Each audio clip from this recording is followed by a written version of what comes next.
It's Abna, I'm back, and today's video I'm going to talk about the impending changes to the ISA and my reservations and concern about the decision that was made in the budget of, I think, November 2025 here in the UK. Happy New Year, because you'll be watching this video on the 1st of January 2026. So Happy New Year.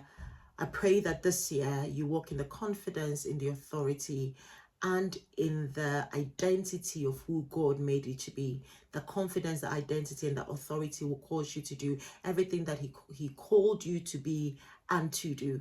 I pray that in this new year, the prayers that you've prayed for decades, for months, for years, will be answered according to this will. And when it's answered, you can give all glory and honor to God. I pray that in this year, you walk in bold faith, be obedient to what God says, and then draw near to Him so that you can hear God when He speaks to you.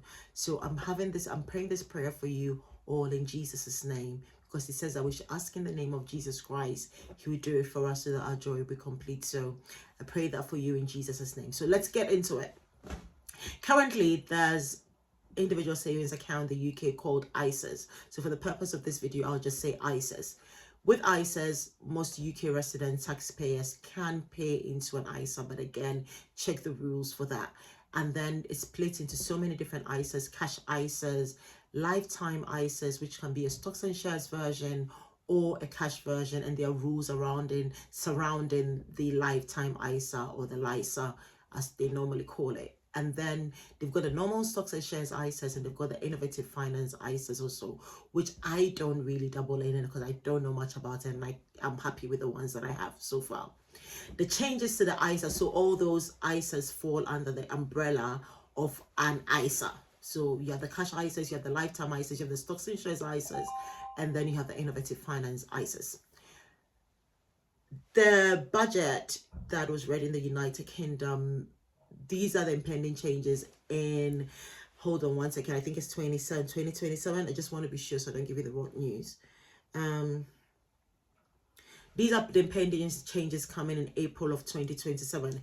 In April of 2027, the goal or the plan is that, by the Labour government here in the UK, is that anyone below the age of 65 cannot contribute more than £12,000 into a cash ISA, which means that if you are someone, or if you plan on contributing up to the maximum of 20,000, which is the limit that is currently set for ISAs, if you want to contribute the maximum of 20,000, only £12,000 of that can go into a cash ISA, which means that you are forced to invest the 8,000 that's left into a stocks and shares ISA or something like that.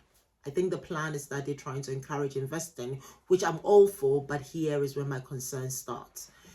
So you've invested £12,000 into a cash ISA. We know that a lifetime ISA can be split between a cash ISA or a stocks and shares ISA, or you can invest in either a cash lifetime ISA or a stocks and shares lifetime ISA.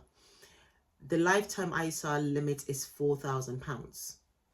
That's what it is currently, and it's only open to UK residents and taxpayers who are between the ages of 18 and right before their 40th birthday. And what I normally tell people is that if you're eligible for it, just open one with £1 and see if you need it or not. I used it. It was really helpful.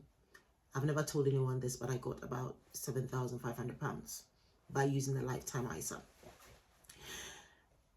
The decision for everyone for anyone who has an ISA, that from April 2027, you can only save 12,000 of the 20,000 allowance, yearly allowance, into a cash ISA, implies that everyone then is now forced or pushed, or now has the only option of investing in stocks and shares ISA. This is where my concerns comes in. Most people do not understand investing.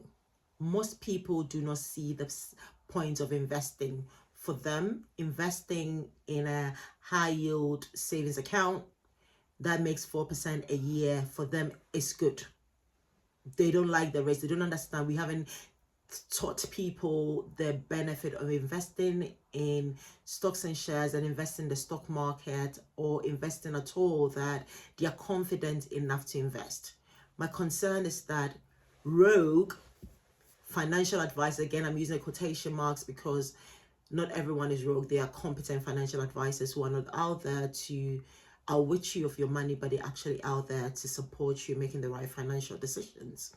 So my concern is that rogue financial advisors are going to push people towards investment vehicles and investment choices that benefits the financial advisor and not the individual who's actually investing in that. I know that there may be rules around advising people. However, I'm concerned that most people will be duped, and again, not even rogue financial advisors, but unscrupulous people would start offering investment advices that are not beneficial to the person who's actually making the investment. And that was my concern about the fact that we're pushing everybody towards, it's like a majority of our cash ISAs are going to will have to turn into stocks and shares ISAs. And I'm really worried about that. So my goal is to try and, I won't say educate, but I'm going to put out information for entertainment purposes that jogs your memory and pushes you to go and do your own research before you start investing. The good news is that we've got this financial year, which ends in March, end of March, or the first Sunday in April, the first Sunday before April 26, 2026, and the next financial year before the rules come in place in April 2027 for you to make use of the current cash ISA allowance. So if you had 20,000, you can start putting everything in now, so that even in the year 2027, April 2027, when the rules come in place, you've used previous allowances, therefore you still have those allowances. Okay. Again, when you're transferring your ISAs, when you're trying to move your ISA into one that pays a lot better, do it the right way, or else you would lose the ISA benefit, because as soon as you take it out of the ISA wrapper and you moved it into a different thing, you lose the ISA benefit. So let's say in 2024-2025 financial year, that's April 2024 to March 2025 this year, let's say you put £10,000 in a cash ISA. If you took it out at the end of March because you found, let's say you were invested in, let's say, Abana Bank, just an example, and let's say you were moving it to a bank called Solomon Bank, for example. I don't even know there's a Solomon Bank in the UK, but Solomon Bank, for example, and you just took the money out yourself and you put it in Solomon Bank, as long as you took it out in the new financial year and you put it back in a new account in new financial year, you've used some of your allowance for this financial year. So that's why it's always good to do a transfer through the banks. You don't do it yourself, you just give them the instruction and they transfer from one bank to the next, so that you don't make use of this year's allowance if it was paid in a previous year's allowance. That's the risk about making the transfer yourself. So again, back to the information I was saying, I'm worried that people are going to be forced, or people are going to be duped by unscrupulous people, because they're going to take the law and they're going to use it to their benefit, not to the benefit of that. So it's important that, I would say, the government should start educating people about investment, because you don't want people to start doing that. It just doesn't make sense to me at all.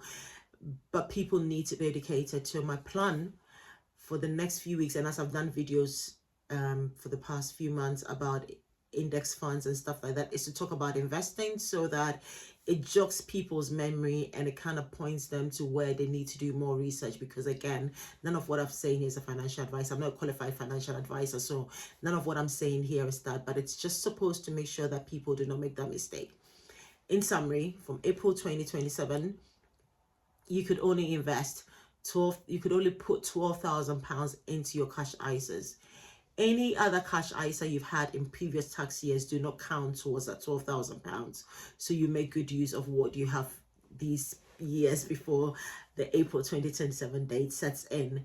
And then in then the £8,000 left, you're forced to put it into a stocks and shares ISA or something like that. I need to really ask the question and check the rules if a lifetime ISA is considered, the cash option of the lifetime ISA will be considered as part of the £12,000 or will be considered as part of a separate system. But currently it looks, for me, my understanding is it's not, but it'll be good to clarify that, because the lifetime ISA, what we call the LISA, is split between a cash, you can do it, a cash lifetime ISA or a stocks and shares ISA. So what people usually do is, if they're going to purchase a home with a lifetime ISA or the LISA, they'd invest it, they put their money in a cash version to get the £1,000 bonus, the maximum of £4,000 contribution, and then right after they've purchased the home, they then convert it into a stocks and shares lifetime ISA. There are changes coming about with regards to the lifetime ISA as well, and I will share those changes with you in a few weeks or in a month's time, so that you understand what's coming up. But from April 2027, you can only put 12,000 per, you can only, let me say it again, from April 2027, although your total limit for an ISA is £20,000, from April 2027, the cash portion of it can only be £12,000 in that financial year. It doesn't take account any contribution you've made in any previous years, but £12,000 can be the only amount that you put into the cash ISAs. I hope you find this helpful. Just a note, start reading about investing. You've got 2 years to start thinking about investing and what it means and how to invest. If you want to invest in real estate, if you want to invest in stocks and shares, if you want to invest in crypto, all that stuff. But again, the only thing that falls under the ISA remit is the stocks and shares ISA or the stocks and shares lifetime ISA. So the other things I'm talking about do not fall under an ISA, so you'd have to do that differently if you were considering, you'd have to do that differently if you're considering investing the full £20,000 ISA allowance that everyone has within the UK. I do the ISA because it's contributed after tax, and you don't pay it's contributed after tax, and you don't pay any income tax on it when you withdraw it to use it. And that's what I use the ISA. It does form part of your form part of your asset or your total how do I call it, your total estate when they are calculating inheritance tax though. But I'll check that, but I think that's the point. It does form part of your estate when they are calculating inheritance tax. But for income tax purposes, ISAs do not form part of it, and it's a tax efficient scheme or a tax wrapper that we use. And again, in the UK, if you earn below a certain amount, everyone has a savings allowance that they have a year. So where any interest on savings, depending on where you are in the tax bracket, you don't pay taxes on that. ISAs do not fall within that, which also helps with your tax burden as well. So I hope you found this useful. It's significant change coming in April 2027. I'm not happy with it, mostly because I feel that people are going to be at the mercy of very unscrupulous people.